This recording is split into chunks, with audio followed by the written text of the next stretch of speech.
রাসূলুল্লাহ নামাজ হয় নাই, নামাজ পড়লেই হবে না। রাসূলুল্লাহ বলেছেন সাল্লু কামা রাআইতুমুনি উসাল্লি, নামাজ পড়ো সেইভাবে যেভাবে আমারে পড়তে দেখো। বিশ্বাস করুন ভাইরা, নামাজ যদি না হয়, হরতাল করিয়া, মিছিল করিয়া, বিক্ষোভ করিয়া, যে কোনো আন্দোলন করে ইসলামকে বিজয়ী করা যাবে না যতক্ষণ পর্যন্ত নামাজ সহি না হবে। নামাজ হচ্ছে ফাউন্ডেশন, নামাজ নাই কিচ্ছু নাই। ঠুকঠাক করে দুইটা সেজদা দিয়ে উঠে যাবেন, আপনার ইসলামী আন্দোলনের 4 পয়সার দাম নাই।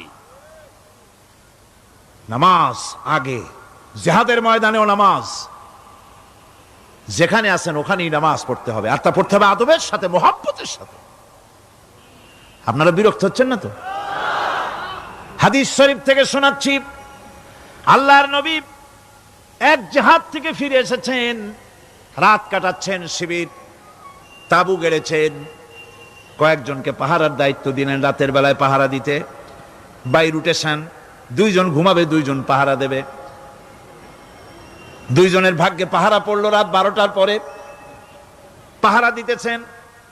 2 জনের একজন বলল 2 জন জেগে না থেকে আমরা একজন ঘুমাই, একজন পাহারা দেই, কোনো অসুবিধা হলে আমার উঠায় দিও। বলে ঠিক আছে। একজন ঘুমায় গেল, একজন পাহারা দিতেছে।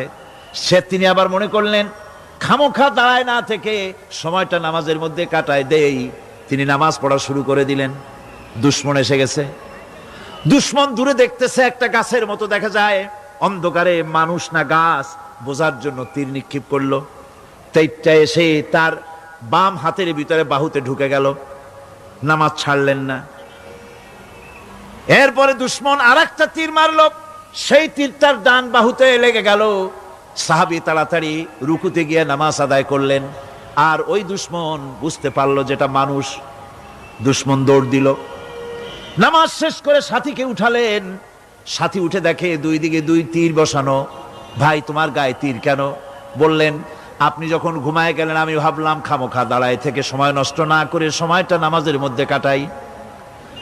নামাজ পড়তেছিলাম, তীর আসতো বাম দিকে, কিন্তু নামাজে এত মজা পাচ্ছিলাম তেলাওয়াতে, তীর ঢুকেছে আমি খেয়াল করি নাই। আবার আরেকটা তীর ঢুকেছে আমি খেয়াল করি নাই। দ্বিতীয় তীরটা যখন ঢুকলো মনে মনে ভাবলাম তৃতীয় আরেকটা তীর এসে যদি আমার বুকের মধ্যে ঢুকে যায় আর আমি যদি শহীদ হয়ে যাই, নবীজি আক্রান্ত হয়ে যাবেন, এই চিন্তা না আসলে জীবন গেলেও নামাজ ছেড়ে দিতাম না। আবার জীবনটা গেলেও নামাজ ছেড়ে দিতাম না, এত মজা লাগতেছিল নামাজ।